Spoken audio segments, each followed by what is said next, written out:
नमस्कार साथियों। हम एम एन रॉय के राजनीतिक विचारों को पढ़ चुके हैं काफी सारे। आज हमारा जो डिस्कशन होने वाला है वो होने वाला है एम एन रॉय के आर्थिक विचारों के ऊपर कि एम एन रॉय आर्थिक चीजों को लेकर के क्या सोचते थे, क्या विचार रखते थे, अर्थव्यवस्था में क्या बदलाव होने चाहिए, आर्थिक गतिविधियां किस रूप में होना चाहिए और क्या किस तरीके के प्लान बना करके हम आगे अर्थव्यवस्था को लेके जा सकते हैं, उसमें क्या ग्रोथ हो सकती है। ठीक है, इसको हम यहाँ पे डिस्कस करेंगे कि अर्थ या आर्थिक जो इनके विचार हैं, जन योजना है, प्लान पीपल्स प्लान है जो 1944 में आया है, ये किस प्रकार के विचारों को लेकर के आया है। ठीक है, हमें समझना पड़ेगा यहाँ पे सबसे पहले तो ये जो इनका आर्थिक विचार है, ये आर्थिक विचारों को जन योजना कहा जाता है। सबसे पहली बात तो यही है कि एम एन रॉय के आर्थिक विचार किस नाम से जाने जाते हैं, तो उनको कहा जाता है, एम एन रॉय के जो आर्थिक विचार है उनको कहा जाता है यहाँ पे जन योजना। ठीक है, पहली बात तो ये जन योजना है। एक कब आए थे, ये एक प्रकार का जो है विरोध था, प्रतिरोध था, किस चीज को लेकर के, बॉम्बे प्लान को लेकर के। जो बॉम्बे प्लान आया था टाटा बिरला और पुरुषोत्तम दास टंडन के द्वारा, तो बॉम्बे प्लान जो कहीं ना कहीं भारी उद्योगों के निर्माण को लेकर के लाया गया था। ये भारी उद्योग, देश में जो भारी उद्योग है, बड़ी बड़ी इंडस्ट्रीज, बड़ी बड़ी मशीनों का उपयोग करके देश में क्या करना, उत्पादन को बढ़ावा देना, तो उसको लेकर के आए प्लान को क्या है, विरोध करना, इसका मुख्य क्या था, उद्देश्य था। अब सिर्फ विरोध करना नहीं है कि विरोध करके बस एक प्लान को रोक देना है। ठीक है, जो कि बॉम्बे प्लान को रोकने का काम था, ये टाटा बिरला के द्वारा लाया गया था। सिर्फ इसमें ये नहीं है कि हमें किसी प्लान का विरोध करना है, प्रतिरोध करना है। इसका एम एन रॉय के जो जन योजना है, इसका मेन उद्देश्य ये था 1944 में कि हमारा देश अब कहीं ना कहीं यहाँ पे आजादी की तरफ बढ़ रहा है, हमारा देश अब स्वराज की तरफ बढ़ रहा है, स्वराज हमें जल्दी ही प्राप्त होने वाला है। अब हमारे बस में है कि हम कुछ अपने प्लान बनाएं अर्थव्यवस्था को लेकर के। हमारी राजनीति कहीं ना कहीं यहाँ पे प्रभावित रही है अंग्रेजों से, हमारी राजनीति के साथ साथ अर्थव्यवस्था भी पूरी तरीके से प्रभावित रही है, और हमारे देश के किसान, गरीब, मजदूर जो वर्ग है ना, वो सबसे ज्यादा प्रभावित रहा है अर्थव्यवस्था के मामले में, जो अंग्रेजों ने बहुत बुरी तरीके से लूटा है, बहुत बुरी तरीके से शोषण किया है। हमारे धन का निष्कासन हुआ है विदेशों में, इंग्लैंड में। अब इस बात को आप समझोगे ध्यान से तो एक बात आपको नोटिस यहाँ पे ये समझ में आएगी कि एम एन रॉय आखिर ओवरऑल राजनीतिक विचारक कम है, आर्थिक विचारक ज्यादा है। क्यों? क्योंकि उन्होंने हर चीज उनकी कहाँ से, मार्क्सवाद जो है पूरा किस प्रकार की चीजों से लेकर, चीजों को लेकर के जुड़ा हुआ है। मार्क्सवादी जो विचार है वो आर्थिक संसाधनों के पुनर्वितरण या समान वितरण की बात करते हैं। तो शुरुआती समय से वो आर्थिक संसाधनों को लेकर के, समान वितरण को लेकर के वो श्रमिक वर्ग को जगाना चाहते हैं। कार्ल मार्क्स, और वही विचारधारा एम एन रॉय भारत में लेकर के आने वाले हैं, ये आएंगे। और यहाँ पर वो गांधी और कांग्रेस का विरोध इसलिए करेंगे क्योंकि यहाँ पे वो पूंजीपतियों को बढ़ावा दे रहे हैं, जो कि एक पूंजीवाद की विचारधारा है। वो यहाँ पे समाजवाद लाना चाहते हैं क्योंकि आर्थिक समानता उनका मुख्य उद्देश्य है। वो समाज में जो कृषक हैं, श्रमिक हैं, उनको बराबरी का एक जो है स्तर देना चाहते हैं, बराबरी का उनको अधिकार देना चाहते हैं, समानता का अधिकार उनको देना चाहते हैं, हक देना चाहते हैं उनको, संसाधनों का पुनर्वितरण उनके पास करना चाहते हैं। तो ये सब विचार उनके क्या है, चाहे वी औपनिवेशीकरण का विचार हो, चाहे उसके बाद गांधी जी की जो मार्क्सवादी आलोचना हो, उसके बाद उनका जो एक सिद्धांत है मानववाद का, वो भी कहीं ना कहीं एक मानववाद को थोड़ा बहुत हम छोड़ दें और दल विहीन लोकतंत्र को छोड़ दें, तो ज्यादातर उनके विचार आर्थिक विचार ही हैं पूरे।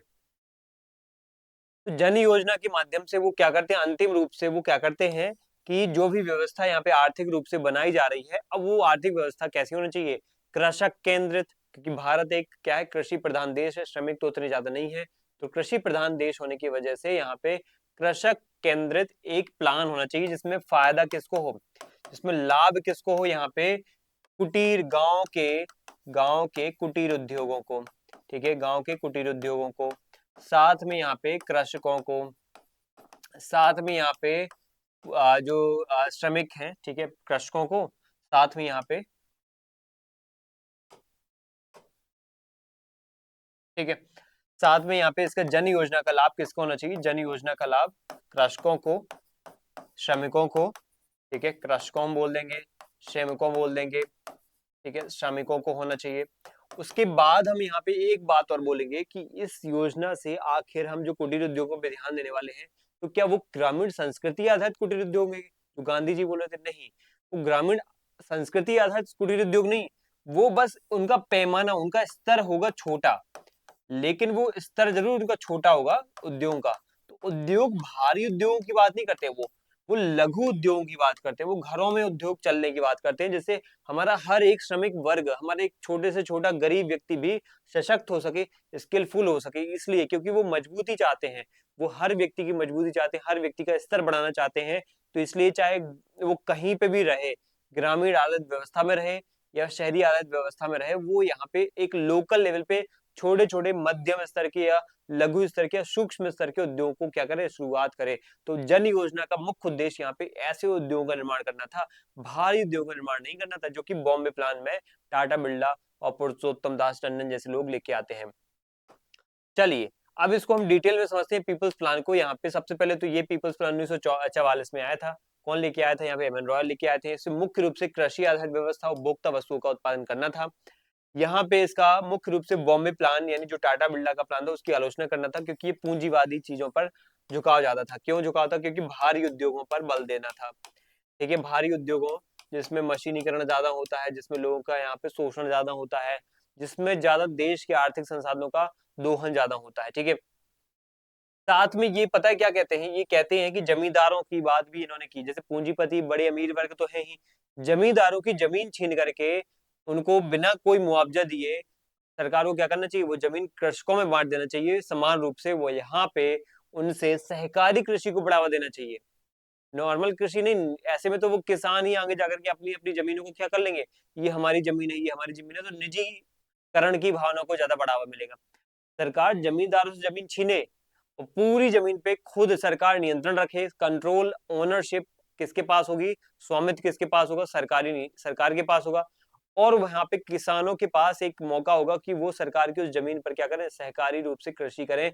सरकार यहाँ पे उनको एक एज अ रोजगार के तौर पे यहाँ पे इनको इन्वॉल्व करा सकती है और एक सेवा उनसे ले सकती है और सहकारी कृषि को बढ़ावा दे। ठीक है, ये चीजें हमें क्या है यहाँ पे ध्यान देना चाहिए।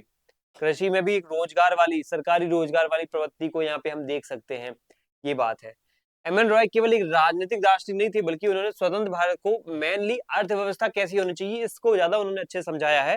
और इसका विचार उनको कहीं ना कहीं उनके जो है पीपल प्लान में हमें देखने को मिल जाता है। अगर पीपल प्लान में हम देखें तो मुख्य रूप से क्या मिलता है, 1944 के द्वितीय विश्व युद्ध के दौरान प्रस्तुत की गई थी ये। एम.एन. रॉय ने यहाँ पे मार्गदर्शन में इंडियन फेडरेशन ऑफ लेबर, ये पूछ सकता है इंडियन फेडरेशन ऑफ लेबर, ये कहीं ना कहीं यहाँ पे किसके मार्गदर्शन में यहाँ पे देखा जाता है? तो एम.एन. रॉय के मार्गदर्शन में देखा जाता है। इंडियन फेडरेशन ऑफ लेबर इसको तैयार किया गया था। ठीक है, इसके द्वारा तैयार किया गया था। अब पीपल्स प्लान में जो जन योजना है उसकी क्यों लाई गई थी, ये वजह है। तो उद्योगपति हमें पता है टाटा बिरला, पुरुषोत्तम दास टंडन जो है, ठाकुर दास बोले या फिर इनके द्वारा यहाँ पे एक बॉम्बे प्लान लाया गया था, जो कि भारी उद्योगों पे, पूंजीवाद पे, भारी उद्योगों पर बल दे रहा था, मुनाफे पर केंद्रित था कि बस प्रॉफिट कमाना है, फायदा हो या ना हो। मतलब टिल्टेड था, ऐसा भी नहीं है कि लोग बिल्कुल विरोधी थे, भारत के लोगों का विरोध बर्बाद करना चाहते थे टाटा बिरला, ऐसा नहीं है। लेकिन कहीं झुकाव ज्यादा था कहीं ना कहीं मुनाफे पर और देश में भारी उद्योगों के विकास को लेकर के। एम.एन. रॉय थोड़ा सा क्या थे यहाँ पे, ज्यादा समानता की तरफ झुके हुए थे। वो देश में किसानों और श्रमिकों को पहले केंद्र में रखते थे, क्योंकि ज्यादा बड़ा जो मास है हमारे देश का, पॉपुलेशन है, वो गरीब है, किसान है, श्रमिक है।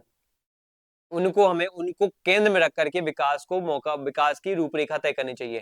केंद्र में कौन होना चाहिए? पूंजीपति होना चाहिए, अमीर होना चाहिए केंद्र में, कि उसके अकॉर्डिंग होना चाहिए चीजें। प्लान किसको बनना चाहिए? एक अमीर को बनना चाहिए कि एक गरीब को, जो जनसंख्या में ज्यादा है? तो वास्तविक लोकतंत्र वो व्यवस्था होती है यहाँ पे ज्यादा जनसंख्या के आधार पे हमें चीजों को यहाँ पे क्या करना चाहिए, अपनी व्यवस्था को बनाना चाहिए। ये भीड़ तंत्र नहीं होता है, ये ज्यादा जो लोगों के कल्याण के लिए जरूरी होता है। ठीक है, अब यहाँ पे राय का मानना है कि बॉम्बे प्लान केवल अमीरों का भला कर सकता है, आम जनता का नहीं। इसलिए उन्होंने इसके जवाब में एक वैकल्पिक योजना, जन योजना यानी पीपल्स प्लान पेशकश किया था। इसके बाद इसका उद्देश्य अगर हम बात करें, इसके उद्देश्य को लेकर के हम देखें तो आम आदमी की बुनियादी जरूरतों, रोटी, कपड़ा, मकान, स्वास्थ्य और शिक्षा को पूरा करना, ये जन योजना का मुख्य उद्देश्य था। और इसका बजट उन्होंने देखो उस जमाने में 1944-50 के दशक में लगभग 15,000 करोड़ रुपए, लगभग 10 वर्षों के लिए आंका था कि इतने हजार करोड़ रुपए हमें खर्च करने चाहिए। और इसकी विशेषताओं की बात करें तो हम कृषि की सर्वोच्च प्राथमिकता, देखो सबसे बड़ी प्राथमिकता यहाँ पे कृषि की होगी पीपल्स प्लान में। कृषि, और कृषि करते कौन है? तो हमारे कृषक करते हैं। ठीक है, तो यहाँ पे ये क्या करते हैं, नेहरू और बॉम्बे प्लान की आलोचना करते हो, पूरी तरीके से कृषक केंद्रित व्यवस्था की बात करते हैं। कहते हैं कि 70% से अधिक जनता हमारी खेती करती है, अगर हम उनकी खेती वाली व्यवस्था पे ध्यान नहीं देंगे तो उनकी आय घटेगी, रोजगार घटेगा, तो वो लोग कहाँ से इन उद्योगों में बनी हुई चीजों को खरीदेंगे? उद्योग भी कब चलेंगे? आखिर उद्योगों में जो है उत्पादन हो रहा है, वो चीजों का उत्पादन किस लिए हो रहा है? वो जनता के लिए हो रहा है। वो जनता कितनी 70% कहाँ पे है? खेती वाली चीजों में है। उनके पास अगर पैसा नहीं होगा, उनके पास रोजगार नहीं होगा, हाथ में रुपए नहीं होंगे, तो वो उद्योगों में बनी हुई चीजों को कहाँ से खरीदेंगे? तो ये मांग और आपूर्ति का चक्र कैसे चलेगा? नहीं चल पाएगा। इसलिए हमें ध्यान देना है कि पहले हम रोजगार की व्यवस्था कर दें उनके पास, 70% पॉपुलेशन के पास, तो ऑटोमेटिक कहीं ना कहीं उनके पास एक परचेजिंग पावर आ जाएगी। भूमि का राष्ट्रीयकरण को लेकर के यहाँ पे बात बोलते हैं कि जमीनें आपको जमींदारों से छीन लेना चाहिए, कोई मुआवजा नहीं देना चाहिए। और साथ में यहाँ पे कृषि के सामूहिकीकरण, यानी कि वही सहकारी कृषि की बात करते हैं कि कृषि में मशीनों का थोड़ा बहुत प्रयोग हो, लेकिन सहकारी रूप से यहाँ पे फार्मिंग होना चाहिए। किसान आपस में, जैसे गांव के किसान हैं, 50, 100, 200 जितने भी किसान हैं, सब मिल करके एक दूसरे का यहाँ पे क्या करें, एक खेत मतलब एक दूसरे का सपोर्ट दे करके, एक दूसरे के साथ मिल करके खेती को बढ़ावा दे। कोई भी क्षेत्रीय इकाई बन करके गांव स्तर पे, एक वार्ड स्तर पे, जैसा भी उनको सही लगता है उस स्तर पे खेतों को क्या करें, इंटीग्रेट कर ले। उससे उत्पादन का जो है मात्रा बहुत बढ़ती है, प्रोडक्टिविटी बहुत बढ़ती है, और उनमें एक संगठन की भावना भी बनी रहती है। आर्थिक विचार को लेकर के उनकी जो जन योजना थी, उसकी खास विशेषताओं को देख लेते हैं। उपभोक्ता वस्तुओं के उद्योगों के लेकर के यहाँ पे देखेंगे तो बॉम्बे प्लान और सोवियत मॉडल में भारी उद्योगों यानी स्टील, सीमेंट, बिजली पर फोकस था। और उपभोक्ता उद्योग, कपड़ा, जूता, चीनी, कपास, इन पर यहाँ पे जो है राय ने जोर दिया था। राय ने छोटे उद्योग, उपभोक्ता उद्योगों पे ध्यान दिया। ध्यान रखना है, एम एन रॉय उपभोक्ता उद्योगों में, यानी लघु उद्योग, जो बाकी एक उपभोक्ता को बेसिक फंडामेंटल चीजें कहाँ से मिल सकती हैं, तो वो छोटे छोटे लघु उद्योगों से मिल सकती है। जैसे उसको कपड़ा चाहिए तो वो छोटा सा उद्योग, जूता, चीनी, कागज, ये बेसिक बेसिक जो नीड है वो ये पूरी कर सकते हैं। अब मुझे भारी उद्योग लगाना है, स्टील, सीमेंट, बिजली। अब इन उद्योगों की सीधी रिक्वायरमेंट नहीं है, इनडायरेक्ट वे में इनको कहीं ना कहीं हमें बनाना जरूरी है, लेकिन एकदम से रिक्वायरमेंट नहीं है। शुरुआती रिक्वायरमेंट इन चीजों की, खाने पीने की, रहने ओढ़ने की, पहनने की, निवास की, इनकी रिक्वायरमेंट है। तो वो कह रहे हैं कि बॉम्बे प्लान को बाद में कर लेना, लेकिन जन योजना यानी पीपल्स प्लान को पहले लागू करो, क्योंकि 10 साल तक हमें क्या करना है, लोगों को रोजगार देना है, बेसिक जो रिक्वायरमेंट है उनकी, जो नीड है वो पूरी करना है, तभी वो क्या है, सशक्त होंगे। फिर वो डिमांड करेंगे तो हम ये भारी उद्योगों से उनकी डिमांड पूरी कर सकते हैं। ठीक है, उद्योग जल्दी मुनाफा दे देते हैं और ऐसे में लोगों के हाथ में तुरंत क्या हो जाता है, पैसा आ जाता है। भारी उद्योग जल्दी मुनाफा नहीं देते हैं, वो धीरे धीरे मुनाफा देते हैं, और टाइम भी बहुत ज्यादा इनको लगता है एस्टेब्लिश होने में। और विशेषताएं क्या है, राज्य का नियंत्रण होता है हर चीज पर, मुक्त बाजार के खिलाफ थे वो। उन्होंने बोला था कि फ्री हैंड मार्केट को नहीं देना चाहिए, बाजार खुला नहीं होना चाहिए, हर चीज पर सरकार कंट्रोल रखेगी। तो ऐसे में क्या होगा, उत्पादन और वितरण बिल्कुल प्रॉपर तरीके से होता रहेगा, क्योंकि अल्टीमेट उद्देश्य क्या है हमारा, अंतिम उद्देश्य हमारा क्या है, समानता लाना। ठीक है, उसके बाद रोजगार सृजन की बात भी बोलते हैं।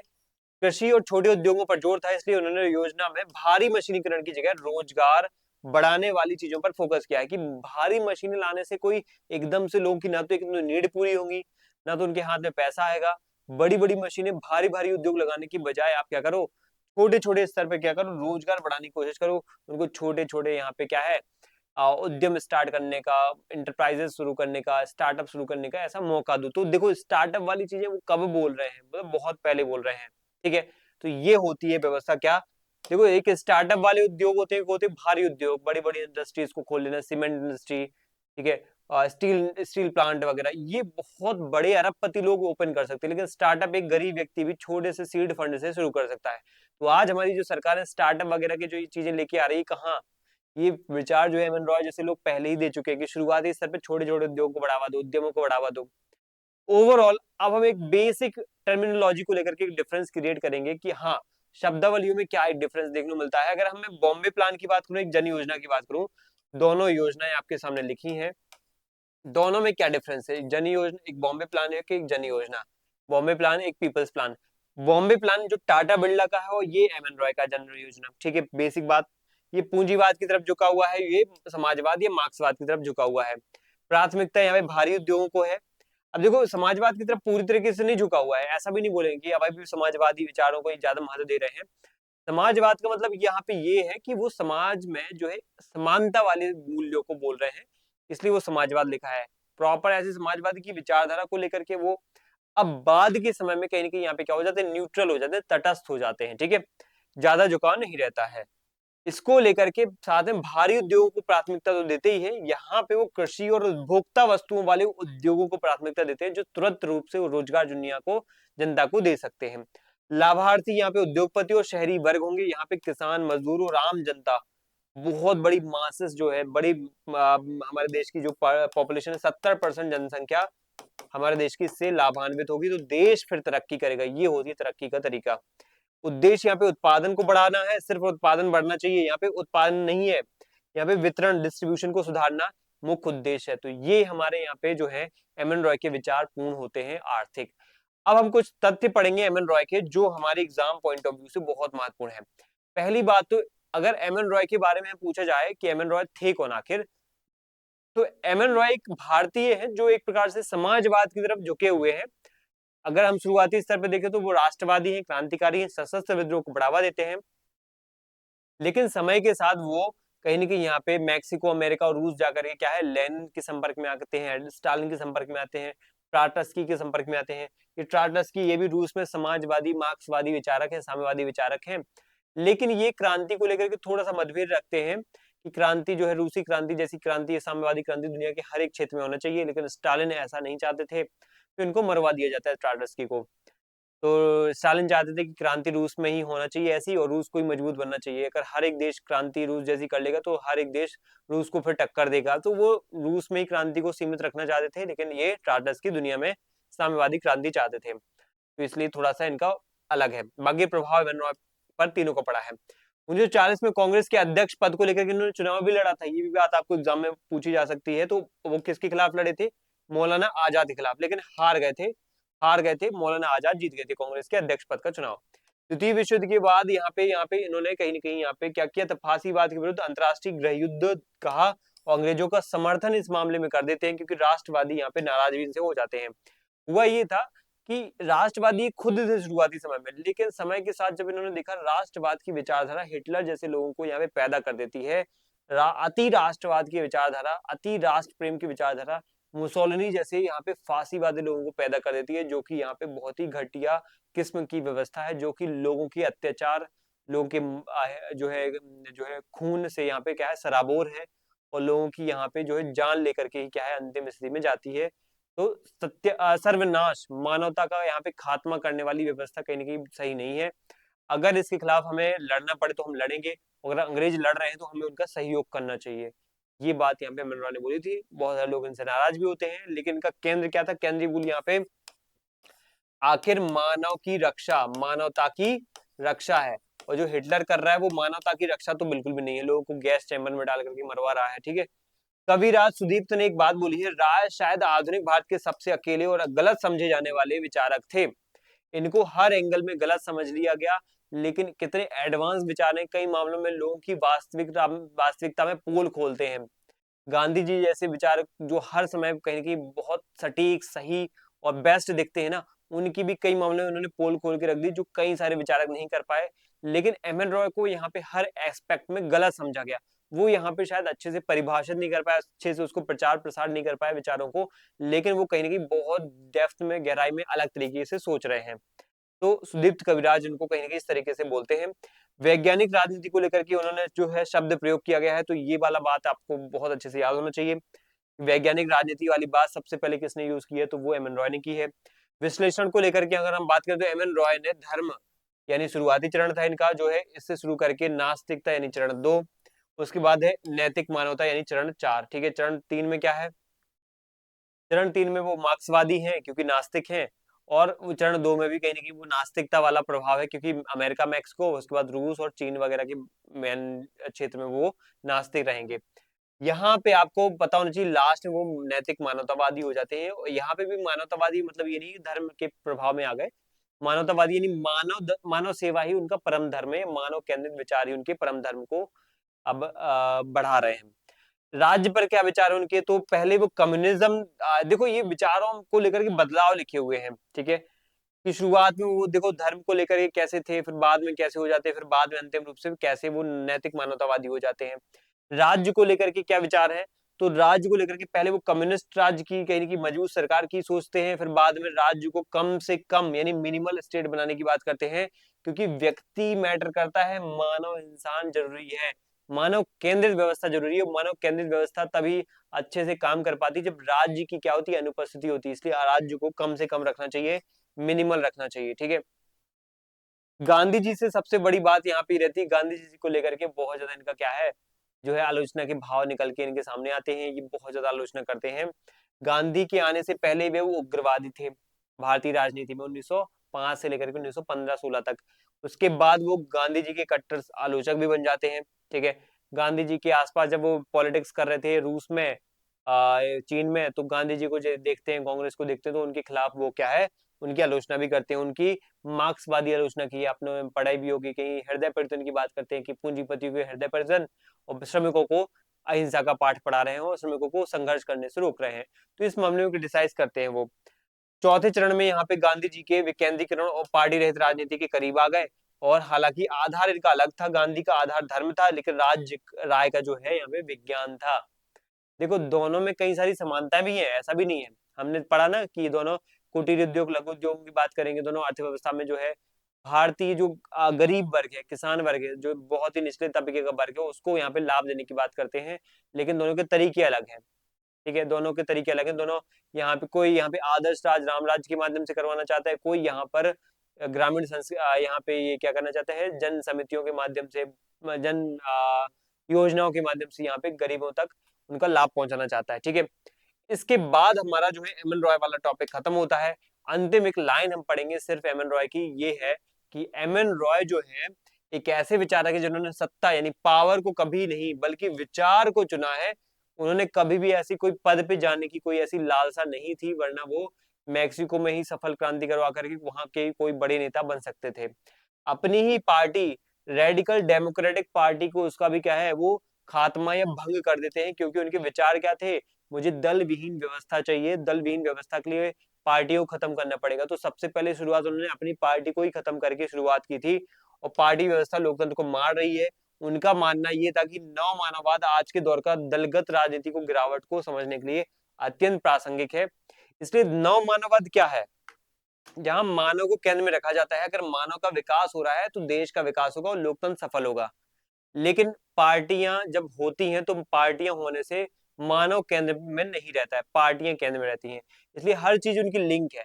अगर वो महात्मा गांधी को क्रिटिसाइज कर रहे हैं कोई बात को लेकर के, तो वहां पे फिर वो क्या बोल रहे हैं यहाँ पे कि हमें आखिर लाना क्या चाहिए, हमें लाना चाहिए गांधी जी यहाँ पे देखो, एक प्रकार से जो हृदय परिवर्तन की बात कर रहे हैं, अहिंसा की बात कर रहे हैं, उसको यहाँ पे एम एन रॉय ने क्रिटिसाइज किया। उन्होंने आलोचना की किस बात को लेकर के, कि यहाँ पे गांधी जी श्रमिकों को, किसानों को संघर्ष करने से रोक रहे हैं, अहिंसा का पाठ पढ़ा रहे हैं, लेकिन पूंजीपतियों को हृदय परिवर्तन की बात बोल रहे हैं। पूंजीपतियों के यहाँ पे जो है उनको परोपकार करने की बात बोल रहे हैं कि उनकी इच्छा होगी तो परोपकार करेंगे, न्यासिता या ट्रस्टीशिप के सिद्धांत के माध्यम से, नहीं होगी इच्छा तो नहीं करेंगे। हृदय परिवर्तन का वेट करो, बस वेट करो। श्रमिकों से ऐसे पाठ पढ़ा रहे हैं श्रमिकों को, तो श्रमिकों के साथ गांधी जी अन्याय कर रहे हैं, यानी उस बड़े मानव समूह का क्या कर रहे हैं, उनकी सोच, उनकी विचारों को कहीं ना कहीं गुलामी में, ग्रस्तता में वो पड़े रहना चाहते हैं। तो मतलब पड़े रहते हैं तो पड़े रहना चाहिए, इस प्रकार की बातों को वो क्या है, महत्व दे रहे हैं या फिर इंपॉर्टेंस दे रहे हैं। तो गांधी जी ने यहाँ पे जो है मानसिक रूप से जो गुलामी है ना, उसको दूर करने का कभी प्रयास नहीं किया है। इसी से फिर निकलता है क्या, इसी से निकलता है एक प्रकार से मानव आधारित जो है उग्र मानववाद या फिर नव मानववाद की विचारधारा, कि मानव केंद्र में होना चाहिए। मानव को सिर्फ राजनीतिक रूप से आजादी की जरूरत नहीं है, सिर्फ सांस्कृतिक या राजनीतिक या सामाजिक आजादी की जरूरत नहीं, मानसिक गुलामी से ही मुक्त होना जरूरी है। वो तब हो पाएगा जब वो खुद के विवेक, खुद की बुद्धि के आधार पे देश की राजनीति का संचालन कर पाएगा। और देश की राजनीति का संचालन जब करेगा, तो अगर वो पार्टियों के कहे अनुसार चलेगा, तो फिर वो खुद की जो है अस्तित्व को भूल जाएगा। तो पार्टी लेस डेमोक्रेसी इसलिए फिर आ जाती है, इसलिए वो पार्टी लेस डेमोक्रेसी की बात करते हैं। पार्टी लेस डेमोक्रेसी होगी तो फिर कहीं ना कहीं, या फिर जो सत्ता है वो किस तरीके से बटी रहेगी, तो उसमें जन समितियों का योगदान बहुत जरूरी है, स्थानीय समितियों का योगदान जरूरी है, जिला समितियां होंगी, फिर राज्य समितियां होंगी। इस तरीके से हर एक चीज क्या है, लिंक्ड है। और फिर हमें हर तरीके से क्या, अगर मानव का विकास करना है, चाहे दलगत दल विहीन व्यवस्था, चाहे संगठित लोकतंत्र, तो हमें यहाँ पे जनता को उनकी आर्थिक विकास पे बल देना पड़ेगा, उनका लिविंग स्टैंडर्ड सुधारना पड़ेगा, उनको रोजगार देना पड़ेगा। इसलिए जन योजना लाना जरूरी है, पीपल्स प्लान लाना जरूरी है। यहाँ ऐसे विचार हमें एम एन रॉय के देखने को मिलते हैं, जो आज के दौर के हमें कहीं ना कहीं उनके दलगत राजनीति के विचार में हमें जो एक माफ कीजिएगा, आज के दौर में हमें जो विचार देखने को मिल रहे हैं, हम जिनको फॉलो करने की कोशिश कर रहे हैं, वो एम एन रॉय तब कह चुके हैं, आज से 60 70 80 साल पहले ही। तो ये हमारे एम एन रॉय जैसे महान विचारक यहाँ पे क्या है, पूर्ण होते हैं। इसके बाद हम अगले विचारक की तरफ जाएंगे। ठीक है, तो ये हमारा यहाँ पे एम एन रॉय का डिस्कशन खत्म होता है। थैंक यू आप सभी को। जय हिंद।